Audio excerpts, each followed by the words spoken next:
जय माता की मित्रों। आगे बढ़ते हैं नक्षत्रों में। 19 नंबर नक्षत्र मूल की बात करते हैं। मूल नक्षत्र कैसे कामों के कारक है। कृषि से संबंधित काम, युद्ध से संबंधित, चिकित्सा, लेखन, नृत्य कला, फल फूलों का व्यवसाय, बीजों का व्यवसाय, कृषि क्रम में जो बीज चाहिए उनका व्यवसाय, और धन से जो ब्याज का व्यवसाय किया जाता है वो सब मूल नक्षत्र के ही कारक है। अब मूल नक्षत्र में पैदा हुए जातकों का स्वभाव कैसा होता है। मूल नक्षत्र भी गंडमूल नक्षत्रों में आता है। तो मैंने जैसे पहले ही बताया, गंडमूल नक्षत्रों की पूर्ण विवेचना हम लोग आगे करेंगे। अभी केवल सीरियली नक्षत्रों की बातें हो रही है। इन लोगों का स्वभाव हिंसक होता है। हिंसा में इन लोगों को विशेष आनंद होता है और आक्रामकता इन लोगों के स्वभाव में होती है। दिखावा खूब करेंगे, दूसरों को, दूसरों की बातों को, मतलब अगर आप इनको कुछ बातें अपनी इंटरनल बताते हैं, इनके साथ मित्रता रखते हैं, तो फिर ये बातें आपसे सुनकर ये दूसरों को भी बता सकते हैं। तो उसके लिए इन लोगों के वो नहीं है कि आप जैसे बातें बता दी और वो डाइजेस्ट हो गई, किसको बताना है किसको नहीं बताना है, वैसा कुछ इन लोगों के साथ नहीं होता है। ये कहीं भी आपकी बताई हुई बातों को प्रकट कर सकते हैं। ये जातक जीवन में अच्छा धन धान्य कमा लेते हैं, लेकिन दूसरों के धन में कैंची लगाने में भी बहुत उस्ताद होते हैं। ये इनका कुछ विशेष स्वभाव है और स्वभाव के कारण ही घर में या अपने परिवार में जनरली क्लेश रहती है। हर हमेशा, चाहे पति पत्नी में हो, चाहे बच्चों के साथ हो, चाहे माँ बाप के साथ हो, चाहे भाइयों के साथ हो, कुछ डिस्टरबेंस इनके स्वभाव के कारण परिवार में बनी हुई रहती है। ये लोग मूल वस्तु, मूल मतलब वृक्ष या जीवों से प्राप्त या जमीन के भीतर से प्राप्त होने वाली वस्तुओं से अपनी जीविका चलाने का भी इसके बारे में बताया गया है।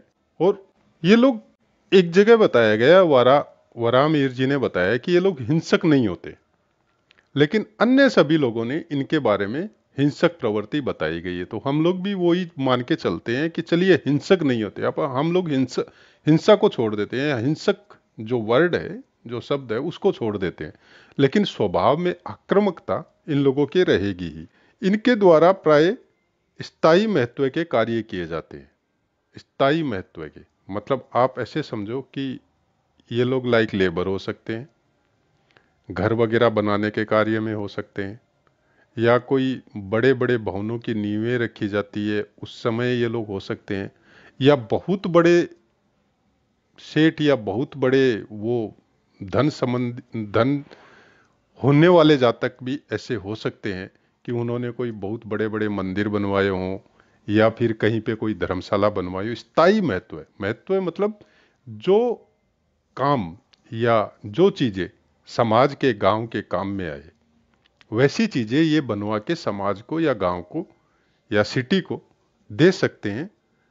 इसमें एक जगह यह भी बताई गई है कि यदि मूलगत चंद्रमा से, मतलब मूल नक्षत्र में चंद्रमा हो और केंद्र में गुरु हो, मूल नक्षत्र में चंद्रमा हो और केंद्र में गुरु हो, किससे? चंद्रमा से। मतलब मूल नक्षत्र में चंद्रमा कहां भी बैठा हो, कहीं भी बैठा हो आपकी जन्म कुंडली में, लेकिन जहां पे वो बैठा है वहां से गिनने पर अगर केंद्र में गुरु पड़ता है, मतलब 1 नंबर, 4 नंबर, 7 नंबर और 10 नंबर, चंद्रमा से गिनने पर, लगन से नहीं, चंद्रमा से गिनने पर अगर केंद्र में गुरु पड़ता है तो ये लोग अच्छे, प्रतिष्ठित और धनी होते हैं और स्थायी कार्य भी उसी समय कर पाते हैं। इसीलिए बताया गया है कि स्थायी महत्व के कार्य ये लोग कर सकते हैं।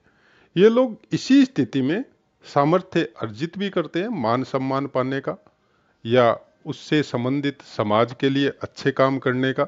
उसकी वजह से इनका मान सम्मान और यश कीर्ति ये सब भी बढ़ती है। मूल नक्षत्र के कारक और मूल नक्षत्र का स्वभाव, उसके बारे में हम लोग बातें कर चुके हैं। अब जैसा कि आप जानते हैं सब नक्षत्रों के 4 चरण होते हैं, तो हम लोग इनके चारों चरणों के बारे में बातें करेंगे। प्रथम चरण में अगर जातक का जन्म मूल नक्षत्र के प्रथम चरण में हो तो नाक का साइज बड़ा सुंदर बताया गया है यहाँ पे, और दृष्टि में कुछ तेजस्विता या चमकदार दृष्टि, जिसको देखने मात्र से मतलब आपको दृष्टि झुकानी पड़े, ऐसी कुछ दृष्टि और आगे आगे बोलने की आदत होती है। मतलब आप अगर इनके परिवार में जाओ तो सबसे आगे यही आते हैं बोलने के लिए, आपको बताने के लिए। दांत का स्टाइल बहुत सीरियली और सुंदर होता है, और जो बाल होते हैं आपके सिर पे या शरीर पे, वो कुछ कोमल होते हैं, कठोर नहीं होते।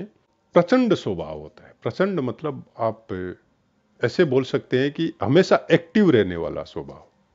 कोई भी कार्य को सबसे आगे बढ़ के करने वाला जो स्वभाव है, वैसा मूल नक्षत्र के प्रथम चरण में होता है। द्वितीय चरण में अगर पैदा हुआ है तो सिर ऊंचा और स्थिर विचारों वाला होता है। मतलब इनके विचार कभी इधर कभी उधर ऐसे नहीं दिखते। एक काम का जो विचार कर लिया उसी पे डटे हुए रहते हैं। छाती का साइज भी थोड़ा चौड़ा यहाँ पे बताया गया है, और कमर व जांग का जो साइज है वो भी बताया गया है कि भरा हुआ होता है, दुबला पतला इनका शरीर नहीं होता है। नाक के अग्रभाग में थोड़ी असुंदरता आपको नजर आ सकती है। मतलब नाक का अग्रभाग थोड़ा हो सकता है सिकुड़ा हुआ हो या चपटा हुआ हो, या आपको इतना अच्छा नहीं लगे। नॉर्मल नाक जिसकी हम लोग बोलते हैं, जो हम लोगों की सबकी 80% आदमियों की मिलती है, क्योंकि सुंदर व्यक्तित्व या सुंदर आदमी तो 20% ही मिलेंगे आपको, बाकी तो सब नॉर्मल ही मिलेंगे, जिसको हम लोग रात दिन देखते हैं। लंबा कद ऐसे जातकों का होता है। तीसरे चरण में शिक्षित और शास्त्रों के जानने वाले, शिक्षित और शास्त्रों के जानने वाले। अब शिक्षा, शिक्षा कोई भी क्षेत्र की हो सकती है, इनको कोई भी लाइन का डिप्लोमा हो सकता है इनके पास, लेकिन फिर भी शास्त्रों के जानने वाले, मतलब शास्त्रों में भी इनकी विशेष रुचि होती है पढ़ने की, पढ़ाने की। तो ये इनका एक प्लस पॉइंट होता है। शिक्षा कोई भी क्षेत्र की हो, लेकिन कोई न कोई समय या शुरू से ही इनकी रुचि होती है शास्त्रों के प्रति, और वो उसको अपने खाली समय में, अगर इनके कोर्स में नहीं है, अगर इनकी पढ़ाई में या जहाँ सर्विस कर रहे हैं, सपोज आईआईटी किया और इंजीनियरिंग की कहीं सर्विस कर रहे हैं, तो शिक्षा तो वो हो गई इनकी। इन खाली समय मिलेगा तो अपने धर्म के शास्त्र भी ये लोग पढ़ेंगे। बुद्धिमान होते हैं ऐसे जातक, और अच्छा स्वभाव होता है, और देखने में आपको गंभीर लगेगा। मतलब ऐसे नहीं है जैसे हंसी मजाक हर जगह हर कहीं पे किसी से कैसे भी वार्तालाप, सारे दिन बकबक, ऐसे जातक नहीं करते हैं। नीति कुशल होते हैं। नीतियां बनाने वाले बड़े बड़े आईपीएस आईएएस ऑफिसर जो होते हैं, तो वैसे नीति कुशल होते हैं। स्त्रियों के प्रिय होते हैं, खुददार, और सीमित मात्रा में अपने यार दोस्तों के साथ हास परिहास करने वाले भी होते हैं, लेकिन सब जगह नहीं होते। नॉर्मल नहीं होते कि कहीं भी गए तो हर समय हर जगह हंसी मजाक कर ले, वैसा इनका स्वभाव नहीं होता है। चौथे चरण में अपने कार्य में दक्ष होते हैं। मतलब जो कार्य ये करते हैं या करेंगे उसके बारे में पूरा नॉलेज रखते हैं और पूरी तैयारी के साथ करते हैं। और शहद के समान भूरा रंग हो सकता है ऐसे जातकों का, और आंख थोड़ी छोटी हो सकती है, थोड़ी छोटी स्टाइल की हो सकती है। बुद्धिमान विद्वान, बुद्धिमान भी होते हैं, बुद्धि की मात्रा बहुत अच्छी होती है, और विद्वान भी होते हैं। विद्वान मतलब आप अच्छे अच्छे शास्त्रों का, अच्छी अच्छी किताबों का या अच्छी अच्छी बातों का ये लोग अध्ययन करते हैं। उसकी वजह से इनको विद्वान भी बोला जाता है कि हर क्षेत्र में इनका ज्ञान जो है ना वो बहुत सुंदर होता है। अभिनय कुशल भी हो सकते हैं, लाइक कलाकार वगैरह, या कोई ड्रामे में पाठ करना, या कोई नाटक में, गांवों में या शहरों में, जैसा नक्षत्र का प्रभाव जितना परसेंट है जातक के ऊपर, तो वैसा कुछ हो सकता है। बालों का स्टाइल या बालों को देखने में भी आपको ऐसे लगेगा बहुत सुंदर बाल है ऐसे जातक के। बड़ा हुआ लंबा शरीर भी होता है, और व्यक्तित्व से बहुत प्रसन्न नजर आएंगे आपको। इनके अंदर अगर कोई तकलीफ भी है या मन में कोई तकलीफ भी चल रही है या घर में कोई प्रॉब्लम भी चल रही है, तो इनके चेहरे पे हमेशा मुस्कान नजर आएगी आपको। ये देखने में आपको अच्छे ही लगेंगे, प्रसन्न चित्त रहने वाले लगेंगे, और छोटी छोटी बातों को वैसे भी ये दिल में नहीं लगाते हैं। आशा है आप लोगों को समझ में आ रही होगी मेरी बातें। अगर समझ में आ रही है तो उसको अच्छी तरह से आप अभ्यास भी करिए, कुछ किताबें भी अपने पास रखिए, क्योंकि केवल आप ये सोचें कि चैनल के द्वारा संपूर्ण ज्ञान आपको हो जाएगा तो कभी पॉसिबल नहीं है। क्योंकि चैनल में क्या होता है कि मैं कुछ बता रहा हूँ, हम लोग कुछ पढ़ रहे हैं किसी एक चैनल में, और उसके बाद में हम लोग दूसरे चैनल में जाते हैं तो कुछ और भी बताते हैं। उसके अपोजिट भी कई चैनलों में मैंने देखा है। तो उससे आप वो नहीं हो, मतलब आपके दिमाग का डिस्टरबेंस नहीं हो, उसकी वजह से आप अपने पास कुछ प्रमाणिक ज्योतिषियों की या अच्छे व्याख्याकारों की किताबें भी अपने पास रखिए।